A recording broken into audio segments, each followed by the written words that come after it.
And new at 4:30 on this Black History Month, we are sitting down with Atomic veteran Hank Bolden. Not only does his military service make him a hero, but he has been deemed a New Haven jazz legend. Channel 3's Stephanie Simoni is your reporter who caught up with him right at his home in Cheshire. And this is the medal that they give you. At 87 years old, Hank Bolden I love life. I love my life. Has made a lot of bold choices in his life.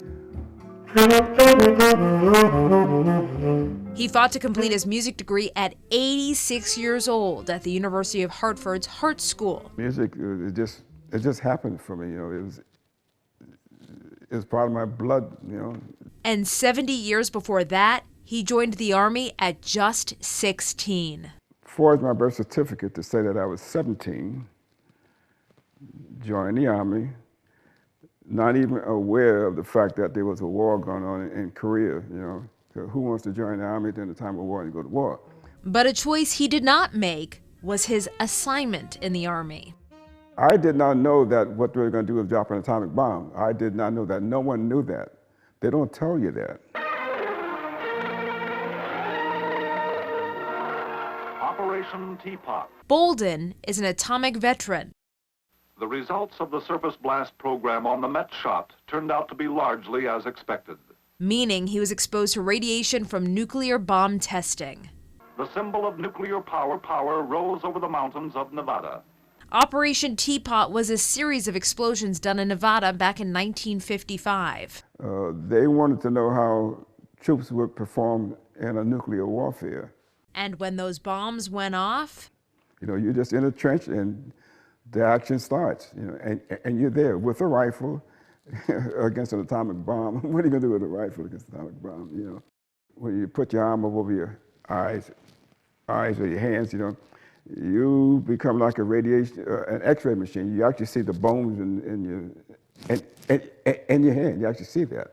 They gave other soldiers a broom, and with this broom, they're brushing the dust. They're sweeping the dust from the bomb off of your uniform.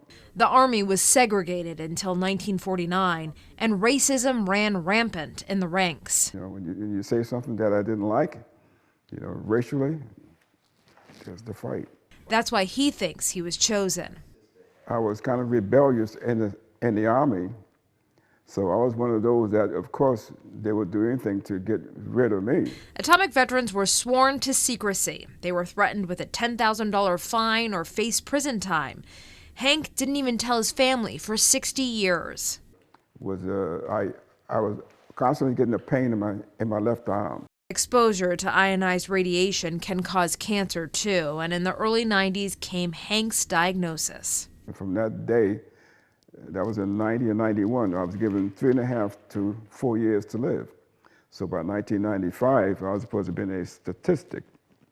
So here I am here in, 2025, and still here. There's a reason for that, I'm the guy that tells the story.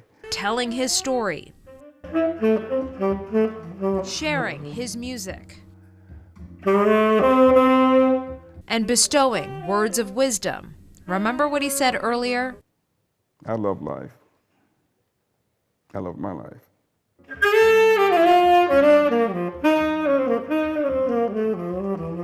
Everything that's happened in my life happened for a reason. The fact that I was in the military, exposed to radiation, told I'm going to die by 1995, here I'm still living, There's a reason, there's a divine reason for all of this.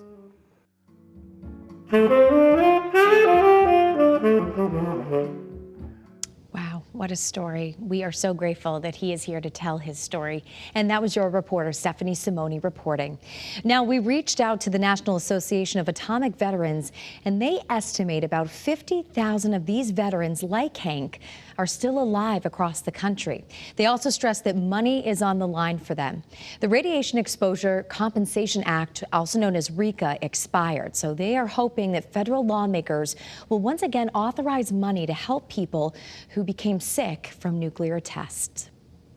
And now coming up, fast food prices have gone way up, but wages